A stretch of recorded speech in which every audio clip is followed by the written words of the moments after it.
On the corner of Fifth Avenue and 33rd Street, Manhattan once held a palace that redefined luxury in America. Its name was the Waldorf Astoria.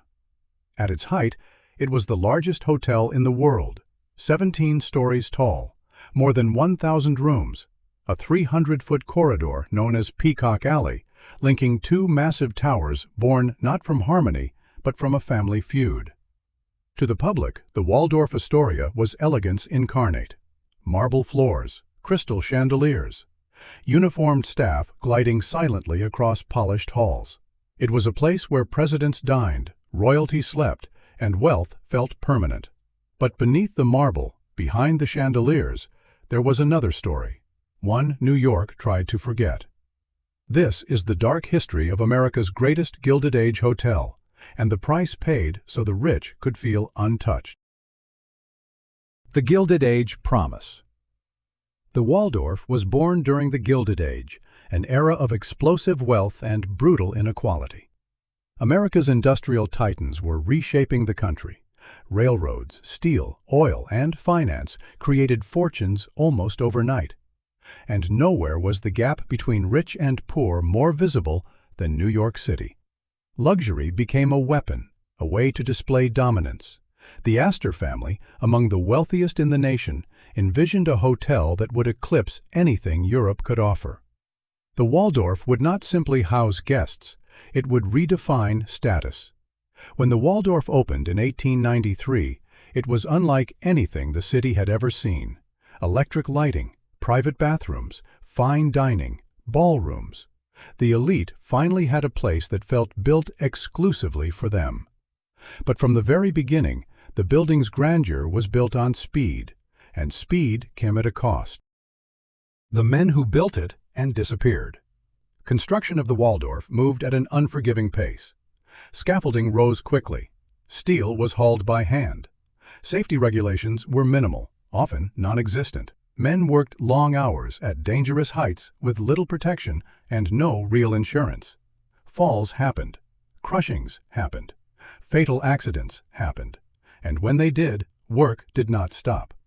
There were no public memorials, no official tallies, no plaques bearing names. If a worker died, he was replaced, sometimes the same day. In a city obsessed with progress, laborers were expendable. The hotel rose, and the dead were erased from the story. A palace with rules. Once opened, the Waldorf quickly became the epicenter of elite society.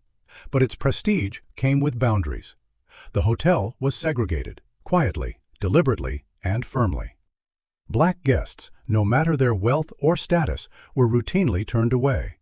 There were no signs, no announcements, just polite refusals.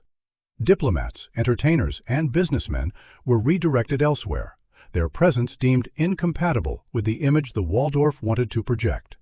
Luxury, it turned out, was selective. The building that symbolized American success also enforced American exclusion. Peacock Alley, the stage of power. Peacock Alley was the heart of the Waldorf, a 300-foot corridor where New York's elite paraded themselves daily. Deals were made here, marriages arranged, reputations built and destroyed. To walk Peacock Alley was to be seen, and to be seen was everything. But the glitter masked tension. Behind the scenes, staff worked exhausting shifts.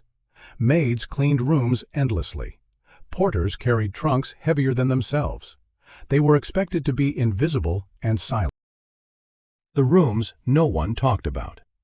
Luxury hotels are often romanticized as places of escape. But the Waldorf also became a place of despair. Over the years, guests took their own lives within its walls. Business failures, personal scandals, financial ruin. The hotel had a policy: discretion above all else. Rooms were cleaned the same day, furniture replaced, records minimized. Guests dining below often never knew what had happened just floors above them. The Waldorf's image could not afford grief. Prohibition and the underground Waldorf.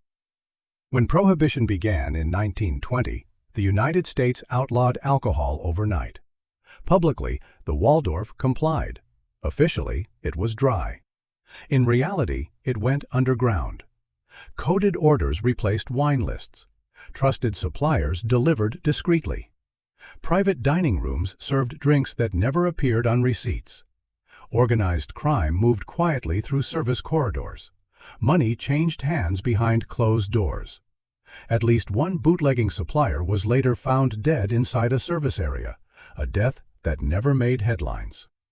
The Waldorf survived Prohibition not by following the law, but by bending it expertly.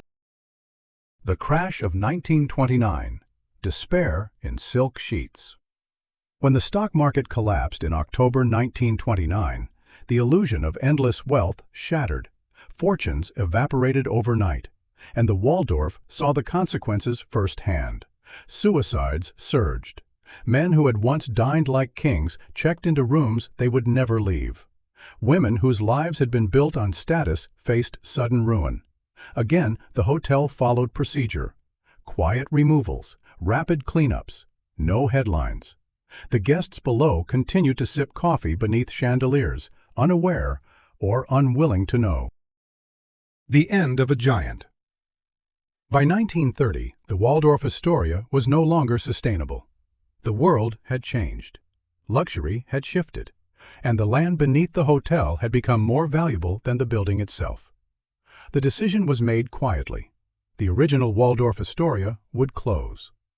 In 1930, guests checked out for the last time.